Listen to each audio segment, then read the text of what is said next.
You're very welcome back to Ireland AM. Now, breast cancer affects around 1 in 7 women in Ireland over the course of their lifetime, and more than 1 in 5 cases are diagnosed in women under the age of 50.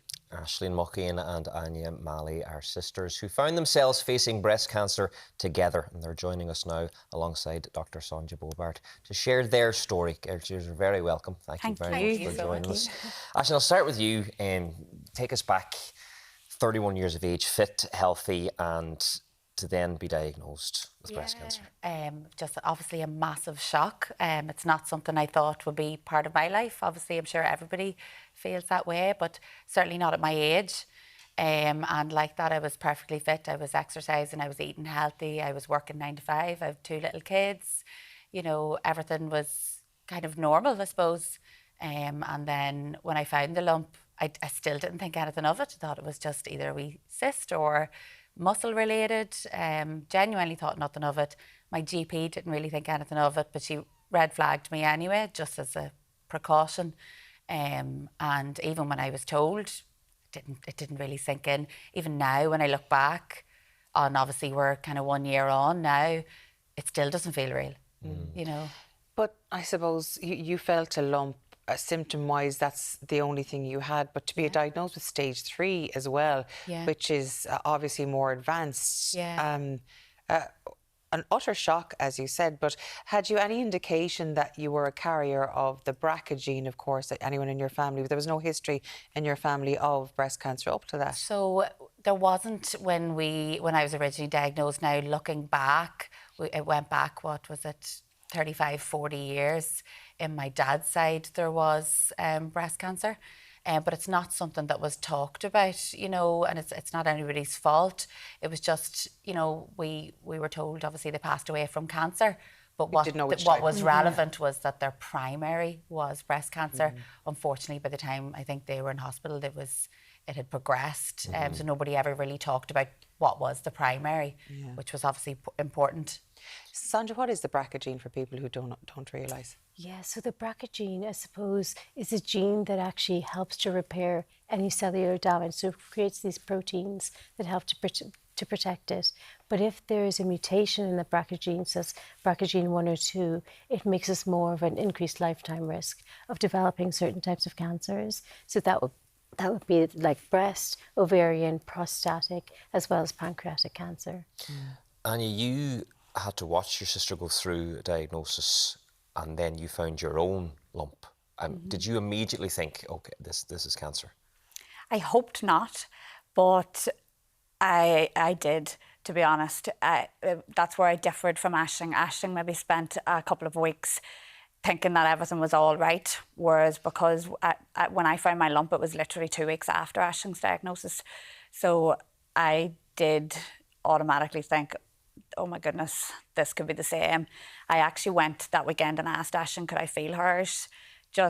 They were very, very different lumps, but I knew in my heart when I felt hers that mine was the same, to be honest. Before you found that, and when you heard what your sister was going through, did you think, what if this is hereditary? What if I get this as well down the line? Or you were obviously weren't expecting to happen 2 weeks later? No. We obviously knew that we were all going to have to get tested for the BRCA2 gene, but we still didn't think it was something that was maybe in the family. Because you do hear, unfortunately, of a lot of young women that get diagnosed that don't carry mutations. But obviously it was in the back of our heads that we needed to get tested. I just didn't think, obviously, that I was going to actually have breast cancer. And I was the same. It had spread to my lymph nodes as well whenever I got diagnosed at that point too. And so the only symptom either of you had was this lump? Yes, maybe looking back, tiredness. However, I at the time had a 1 and 3-year-old. So tiredness could be put down to a lot of things. But that's maybe the only other thing that we can both say. Yeah, the treatment for breast cancer, especially, I suppose, as it advances, I mean, you had to go through treatment together, chemotherapy, which is absolutely can horrifically destroy you mentally and physically. Let's call a spade here. But was it kind of easier navigating that together? Could you not, I suppose, compare notes, but support each other through it? Definitely. I think I maybe benefited slightly more in the sense that I was behind Aisling, so I was able to, I was directly 6 weeks behind her with everything. So she was able to give me advice for my operation. She was able to give me the advice for the chemo. But I'd say you benefited then as well. I think obviously a cancer diagnosis can be very lonely.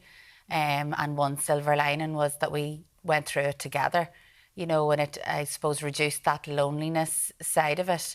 And, you know, being able to tell Áine, listen, I've had chemo today, or, you know, I had it last week and I was in bed for 5 days, but now I'm up and I'm going around the house and I'm bringing the kids to school again.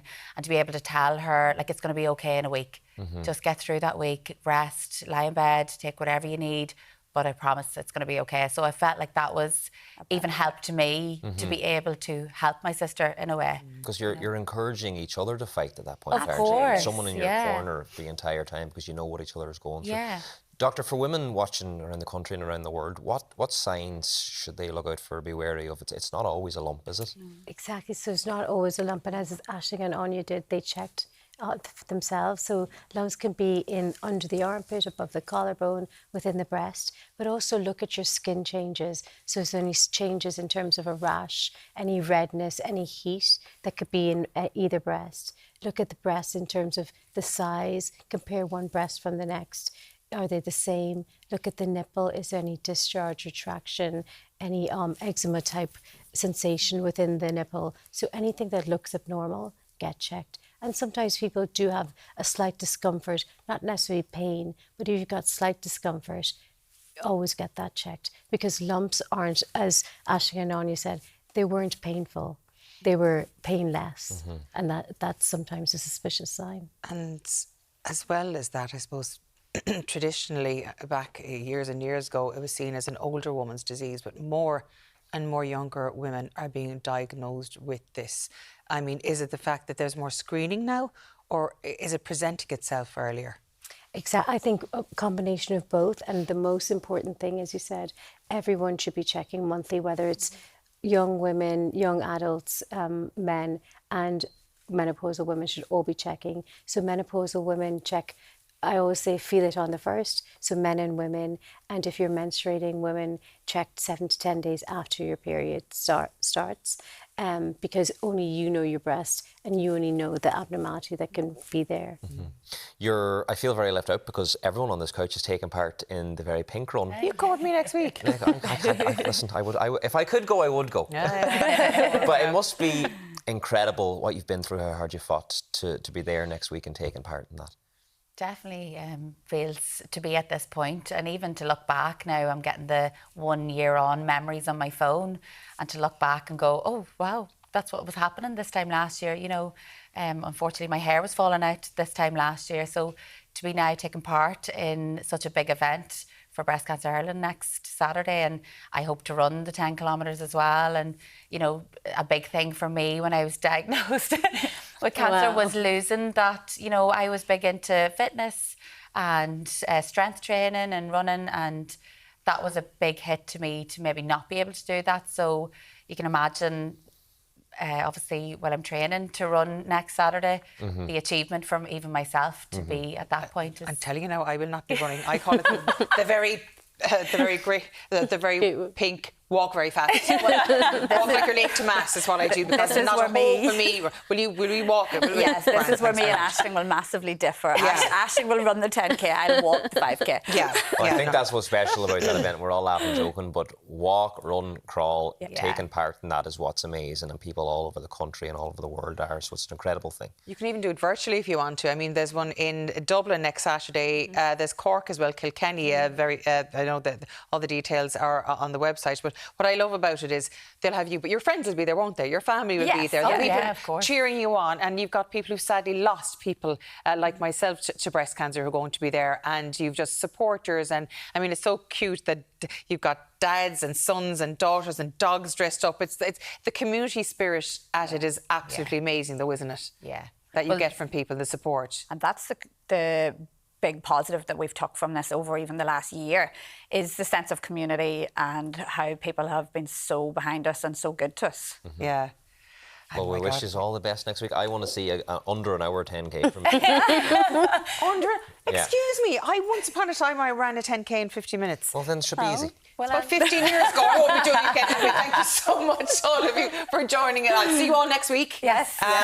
And well done. And the final amounts of training for you and the rest of us, we'll just eat our cards.